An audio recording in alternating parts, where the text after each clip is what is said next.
전 아이돌이 되는 게 꿈이었거든요.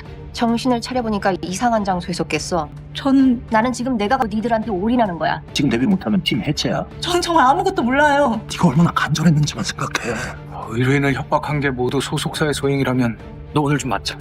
아무래도 내부인이 필요하겠어요. 매니저를 교체하죠. 여러분, 지난번 영상에서 제가 예상했던 장나라 배우의 빌런 역할 혹시 기억나시나요? 드디어 9화 예고편이 공개되면서 어떤 빌런일지 유추해볼 수 있게 되었는데요. 예고편 보면서 저는 소름이 쫙 돋았습니다. 자세한 내용과 어떤 스토리일지는 영상 후반부에 있으니 끝까지 시청 부탁드려요. 이번 7화와 8화에서 배구 승부조작 조직의 보스 청광진의 존재가 밝혀지면서 과거부터 엉켜있던 모든 사건의 진실들이 풀어졌습니다. 학생 때부터 청광진의 꼬드김에 넘어가 플레이어를 했던 조성욱과 임동현, 그 사실을 알게 된 박민호가 진실을 밝히려다가 억울하게 죽게 되었고, 이때부터 조성욱과 임동현은 청광진의 개가 되어 지금까지 승부조작을 해오고 있었죠. 이번에도 한 선수가 정현태와 조성욱 사이에 뭔가 있다는 것을 눈치채고 그 사실을 조성욱에게 말했더니 조성욱은 바로 과거 박민호에게 그랬던 것처럼 사람을 시켜서 뒤에서 퍽치기를 해버립니다. 청광진에게 배운 그대로 일을 처리하는 조성욱의 악랄함이 드러났습니다. 일부러 헬스장 담보받은 것을 돌려주는 척하면서 임동현을 이용하려 합니다. 임동현을 기절시키고 만취했던 것처럼 상황을 만들어 둘만의 비밀을 만들고 임 사장을 같은 편으로 만드는 작전을 썼는데요. 저 이 부분에서 솔직히 충격받았습니다. 스태퍼하고 있는 뒷모습이 솔직히 고은인 줄 알았는데 김독이었죠. 기태가 웬만한 여자보다 날씬하지 않나요? 썩은 꿈나무 정현태를 같은 편으로 만들려고 고은이 투입되어 핸드폰 해킹을 하고 김도기가 로렌조 킴이라는 공인 배구 에이전시인 걸로 속이는 데 성공합니다. 일부러 조작된 다이어리에 정현태에게 별 5개를 주면서 스카우트 기대를 하게 만들었죠. 자신을 보러 경기장에 왔다고 생각한 정현태가 승부 조작에 가담하지 않고 최선을 다하게 만들었고 제대로 속아 넘어왔습니다. 조성욱에게 모든 사실을 털어낸 임동현 그리고 김도기를 처리하기 위해 레카드를 이용해서 처리하려고 했죠. 15년 전 박동수 뺑소니도 레카였는데요. 드디어 디데이 날 김도기는 절대 실책하지 말라며 정현태에게 요청했고, 스카우트에 대한 기대에 부푼 정현태에게 달콤한 속삭임을 들으면서 조성욱과 약속했던 승부 조작을 하지 않습니다. 결국 베팅한 돈을 전부 잃어버린 조성욱의 멘탈을 제대로 흔들어버리죠. 임동현은 김도기가 교통사고로 안 죽었다는 것을 알고 달려오고, 조성욱은 진짜 박민호가 살아있는 것을 본 환각에 사로잡혀 자신이 직접 묻었던 곳으로 정신없이 달려가는데요. 김도기는 조성욱을 따라가 박민호의 시신이 있는 곳을 찾아냅니다. 이 사실을 알고 필리핀에서 청광진이 한국으로 들어옵니다. 박민호를 묻은 곳이 자신의 추악한 모습을 눈치챈 할머니의 묘였다는 것이 충격이었습니다. 애초부터 청광진은 망난이었던 거죠.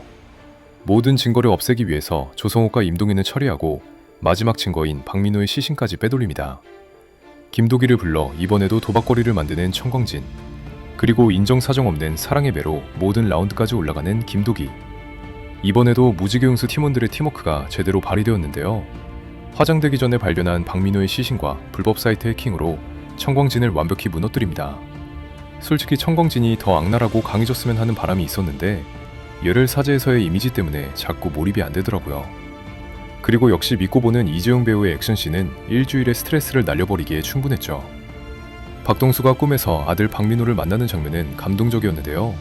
가수 최백호님의 노래가 한몫했다고 생각합니다. 박민호의 억울한 죽음도 풀리고 잃어버린 아들도 찾고 15년 동안 가슴 깊이 남아있던 응어리를 해결한 장 대표. 해피엔딩이라고 하기도 애매하고 그렇다고 아닌 것도 아니게 8화가 마무리되었습니다. 드디어 9화의 빌런 장나라 배우의 에피소드 예고가 공개되었습니다. 이전 영상에서 예상했던 연예기획사 대표가 맞더라고요. 또 이제부터 최종 빌런까지 연결된 에피소드일 것 같다는 생각도 듭니다. 아이돌이 되고 싶던 여자 연습생들의 꿈을 무너뜨리는 매니저가 있죠. 장나라는 겉으로는 청순함과 선한 이미지를 내세워 성공 신화를 쓴 엔터테인먼트 기획사 대표를 맡을 것으로 예상되는데요.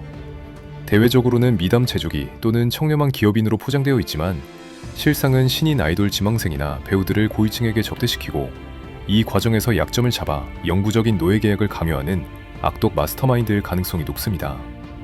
장나라 대표의 그림자 역할을 하는 실행 담당 공범도 등장하는데요. 그는 주로 마담 역할을 대리하거나 소속 연예인들을 감시하고 폭행 또는 협박을 가하여 복종시키는 총괄 이사 또는 현장 관리 매니저 역할을 맡아 악행의 선봉에 설 것으로 예상됩니다. 이 남성 공범은 장나라의 지시에 따라 움직이지만 자신도 권력을 이용해 사적인 이익을 취하는 하이에나 같은 캐릭터일 수 있습니다. 이번 의뢰는 영원히 지워지지 않는 노예 계약서로 꿈을 잃고 극단적인 선택을 시도하려 했던 아이돌 지망생일 것 같은데요. 이 피해자는 데뷔를 미기로 한 불법 성착취뿐만 아니라 터무니없는 위약금이 걸린 노예 계약에 묶여 꿈도 자유도 빼앗긴 상태일 것입니다. 고은은 이 기획사의 내부 전산망에 침투하여 장나라 대표가 오랫동안 덮어왔던 성접대 명부, 불법 계약서, 그리고 희생된 피해자들의 리스트를 찾아내는데 핵심적인 역할을 할 것입니다. 김도기는 장나라 대표와 같은 급에서 움직일 수 있는 해외 거물 투자자 또는 아시아 최고 프로듀서 등의 부캐로 위장하여 기획사에 접근할 것입니다. 이번 에피소드의 관전 포인트는 김도기는 정체를 숨긴 채 장나라가 가장 중요하게 생각하는 고위층 카르텔 명단과 불법 자금의 흐름을 역추적할 것입니다. 김도기는 장나라 배우를 청광진처럼 물리적으로 두들겨 팰 수는 없고 장나라가 가장 아끼고 집착하는 대중적 이미지와 명예를 이용하여 복수할 가능성이 높습니다. 예를 들어 그녀가 주최하는 화려한 데뷔 쇼케이스나 대규모 시상식 현장에서 고은의 해킹 기술을 통해 그녀의 악행이 담긴 증거 영상을 생중계로 폭로하여 대중 앞에서 그녀의 가면을 완전히 벗겨버릴 것입니다. 이 과정에서 남성 매니저 공범은 폭로를 막기 위해 김도기와 격렬한 액션을 벌이겠지만 김도기의 화려한 기술에 의해 제압될 것입니다. 장나라 빌런의 에피소드는 시즌의 최종 빌런과 연결돼 강력한 고리가 될 수 있습니다. 장나라가 적대한 고위층 명부는 드라마 후반부 13화, 지16화에 등장할 김성규, 김종수 빌런과 연결되는 거대한 부패 카르텔의 실체일 수 있습니다. 장나라 빌런을 잡는 것이 단순한 사건 해결이 아니라 시즌 전체를 관통하는 시스템적인 악의 몸통으로 가는 결정적인 단서가 될 것입니다. 벌써 모범 택시3가 후반부로 넘어가고 있습니다. 이번 한 주도 눈 빠지게 기다리면서 본방 사수하자고요. 여러분은 장나라 빌런이 어떤 방식으로 참교육될 거라고 예상하시나요? 댓글로 여러분이 예상하는 시나리오를 남겨주세요. 구독과 좋아요 부탁드립니다. 드라마 모범택시3는 띵소굿과 함께 해주세요.